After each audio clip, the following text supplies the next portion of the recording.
వెలుగుమట్లలో ఇల్లు ఊలగొడితే ఒక పసికందు నిండు గర్భిణి పాపం ఆమె గర్భస్రావం అయితే పసికందు చంపేశారు.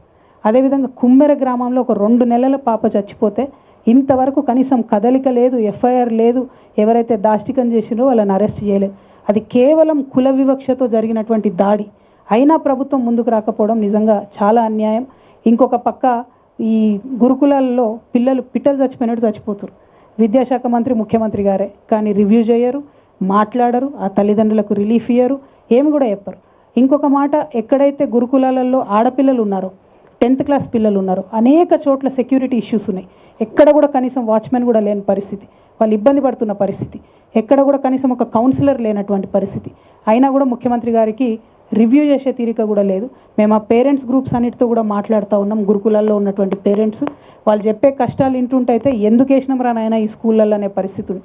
కానీ ఏం చేయలేం, పేదరికం ఉంది, ఇంకో దగ్గర ఫీజులు కట్టలేని పరిస్థితి ఉంది కాబట్టి పిల్లల్ని చదివించాలి కాబట్టి అట్లా చదువుతున్న పరిస్థితి ఉన్నది. అదేవిధంగా యువకులకు ఏం చెప్పిండ్రు, నిరుద్యోగ యువకులకు జాబ్ క్యాలెండర్ వేస్తామన్నారు. ఇంతవరకు కాంగ్రెస్ పార్టీ కనీసం దాని దిక్కు కూడా తిరిగి చూస్తున్న పరిస్థితి లేదు. నిరుద్యోగ యువకులకు ఆనాడు పెద్ద పెద్ద మాటలు మాట్లాడినారు రేవంత్ రెడ్డి గారు, ఆ ప్రభుత్వం వేయలేకపోయింది అన్నారు.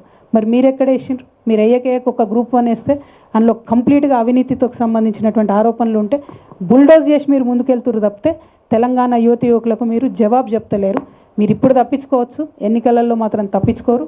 ఖచ్చితంగా తెలంగాణ యువతి యువకులు ఎవరైతే మిమ్మల్ని బస్సు యాత్రలు చేసి రథయాత్రలు చేసి సీఎంని చేసిండ్రో వాళ్ళే మళ్ళా బస్సు యాత్రలు చేసి పాదయాత్రలు చేసి మిమ్మల్ని గద్దె నుండి కూడా దింపుతారని చెప్పి రేవంత్ రెడ్డి గారికి మేము హెచ్చరిక చేస్తూ ఉన్నాం.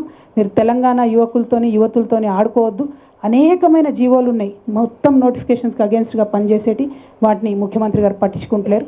అట్లనే పర్యావరణం మీద ఎటువంటి శ్రద్ధ కూడా లేదు. ఫార్మాసిటీ భూములన్నింటినీ కూడా వాపసిస్తామని చెప్పిండ్రు, కానీ ఇప్పుడు దాని చుట్టూ ఫ్యూచర్ సిటీ అని అంటున్నారు. ఫ్యూచర్ సిటీ అంటున్నారు కరెక్టే, మరి అంతకుముందు ఉన్న Quli Qutub Shah urban development authority ఏడవైంది అంటే తెలియదు. ఎక్కడ కంప్లీట్గా హైదరాబాద్ హెరిటేజ్కి సంబంధించి, ముస్లిం ఐడెంటిటీకి సంబంధించి, మన పాత హిస్టరీకి సంబంధించి ఉన్న ఏ ఒక్క పేరు కూడా ఇప్పుడు మీరు కొత్తగా ఏర్పాటు చేసిన 5 కమిషనరేట్లో లేదు. అంటే మీకు అసలు ఆ గౌరవమే లేదు, మీకు ఆ ఫీలింగే లేదు. ఎందుకు చేస్తలేరు? అది ఫ్యూచర్ సిటీ అయింది అంటే ఎప్పటికీ ఫ్యూచర్లో వస్తూనే ఉంటుంది అన్నట్టు సిటీ, అది ఫ్యూచర్లెస్ సిటీ అని చాలా స్పష్టంగా అర్థమవుతుంది తప్పితే కేవలం రియల్ ఎస్టేట్ వ్యాపారం తప్పితే అక్కడ జరుగుతున్నది ఇంకోటి లేదు.